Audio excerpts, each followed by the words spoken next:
దేవునామని మహిమకరం గాక. దేవుడు నన్ను సాక్షి బిడ్డగా నిలబెట్టినందుకు స్తోత్రం. పోయిన ఆదివారం 4వ పాట ముగించిన తర్వాత నాకు దేవుడు గొప్ప అభిషేకం ఇచ్చారు. ప్రాఫెసీలో దేవుడు నాతో మాట్లాడారు.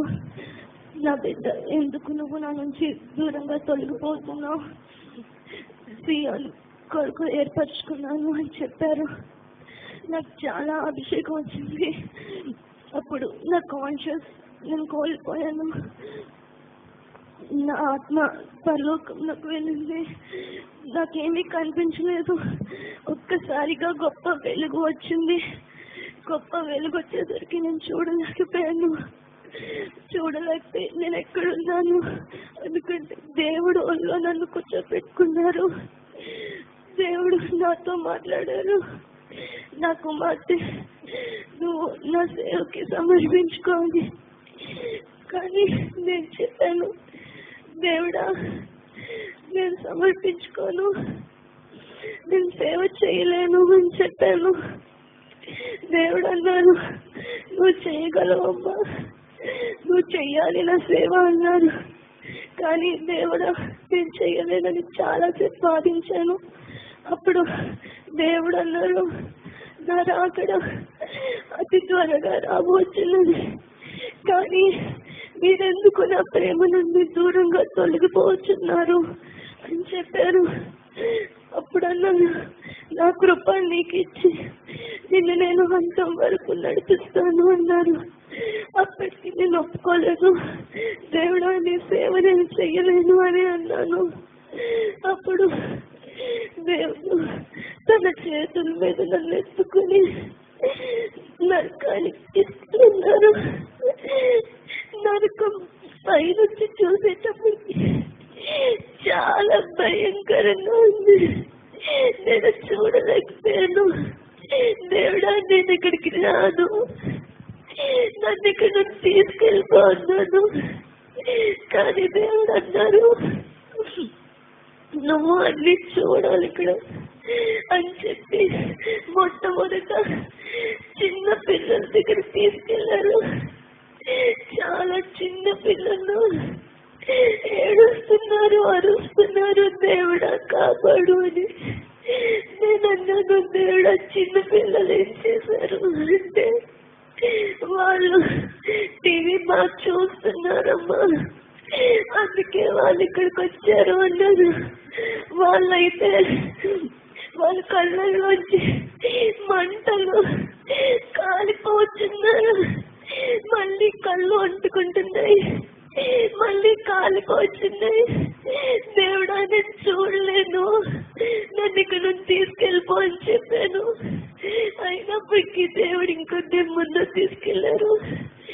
చాలా మంది తల్లిదండ్రులు సీరియస్ చూసేవాళ్ళు కాలిపోతున్నారు. దేవుడా వాళ్ళని క్షమించు అంటే, నన్ను క్షమించనమ్మా అని చెప్పారు దేవుడు.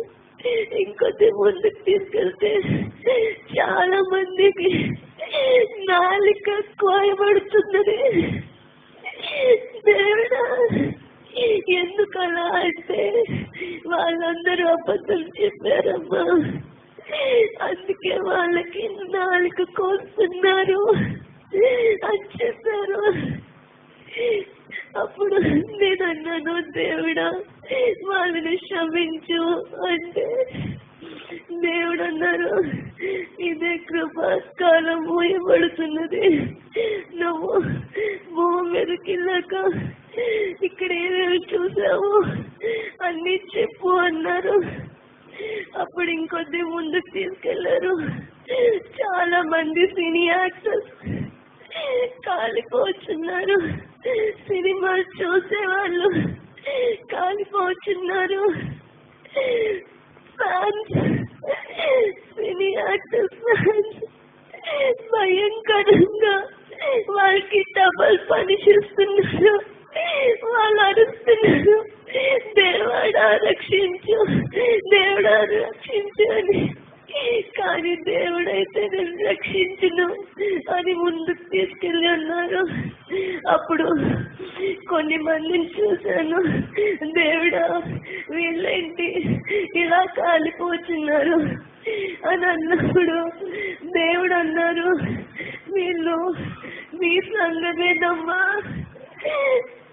వీళ్ళు నాకు ప్రార్థన చేస్తారు కానీ వీళ్ళ హృదయంలో దుష్ట ఆలోచనలు, దుష్ట క్రియలు అన్ని పనిచేస్తున్నాయి, అందుకే వీళ్ళని ఇక్కడ తీసుకొచ్చాను అని చెప్పారు. దేవుడా, వాళ్ళని క్షమించు అన్నాను. దేవుడా, నేను ఇంక ఇక్కడ చూడలేను, నన్ను ఇక్కడ తీసుకెళ్ళిపోన్నాను. దేవుడు అన్నారు, నువ్వు ఇంకా చూడాల్సినవి కొన్ని ఉన్నాయి అన్నారు. అప్పుడు చాలా మంది స్త్రీల్ని చూపించారు. వాళ్ళకైతే చెవులు ఊడిపోతున్నాయి, మెడకాయ దగ్గర మంట, మెడ తెగిపోతున్నది.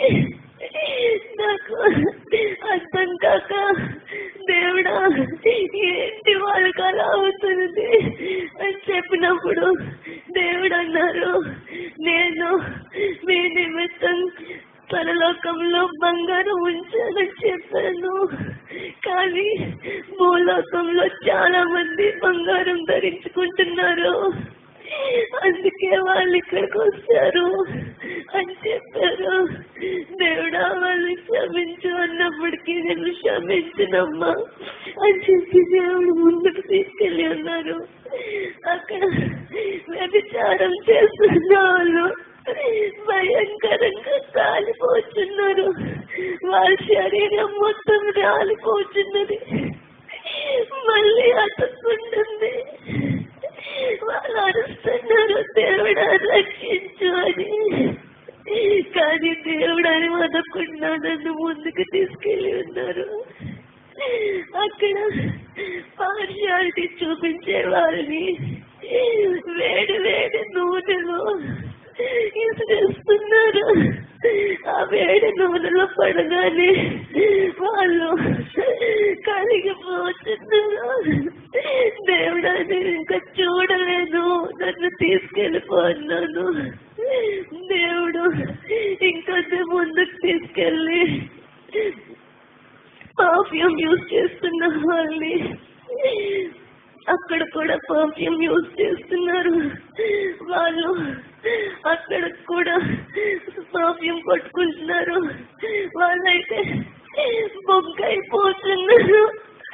వాళ్ళ శరీరం మళ్ళీ వస్తుంది, మళ్ళీ కొట్టుకుంటున్నారు, మళ్ళీ బొగ్గైపోతున్నారు. దేవుడా, నేనున్నాను, నన్ను తీసుకెళ్ళిపోన్నప్పుడు దేవుడు అన్నారు, నీకు ఇంకొకటి చూపిస్తాను అని త్రాగుబోతులు చూపించారు. వాళ్ళైతే అక్కడ కూడా తాకుతూనే ఉన్నారు, కానీ వాళ్ళు తాగేది ఆల్కహాల్ కాదు, వాళ్ళు తాగేది యాసిడ్. వాళ్ళ కడుపులోంచి మంటలు వస్తున్నాయి. దేవుడా, నన్ను ఇక్కడ తీసుకెళ్ళిపో అన్నప్పుడు దేవుడు నాతో ఒకటన్నారు, నువ్వు కానీ నా సేవకి సమర్పించుకోపోతే నువ్వు కూడా ఇక్కడికే వస్తావు అన్నారు.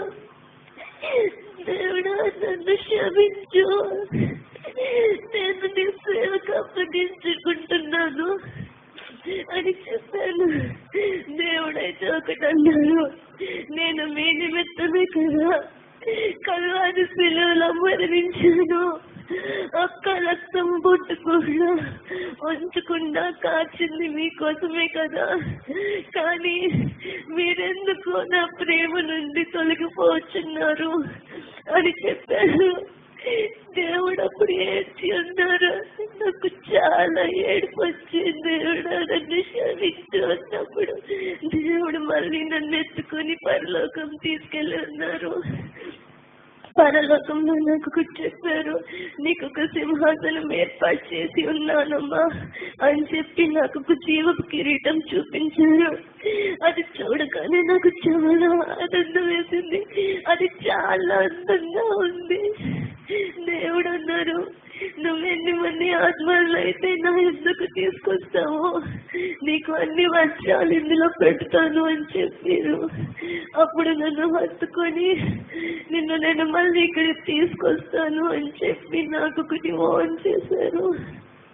నా పరిశుద్ధులని నేను తీసుకువెళ్ళిపోతున్నాను. నా రాకడ అది త్వరగా ఉంది. నా ప్రజలని నా ప్రేమ యుద్ధకి నడిపించండి అని చెప్పి నన్ను పంపించున్నారు. నేను ఆయన సేవలోని నిలబడాలి, అంతం వరకు ఆయన కొరకు జీవించాలి, ఆయన రాకడలో కనబడాలి. అందరూ నా కోసం, నా కుటుంబం కోసం ప్రేయర్ చేయండి. ప్రభు ఇచ్చిన దర్శనం కొరకు స్తోత్రం.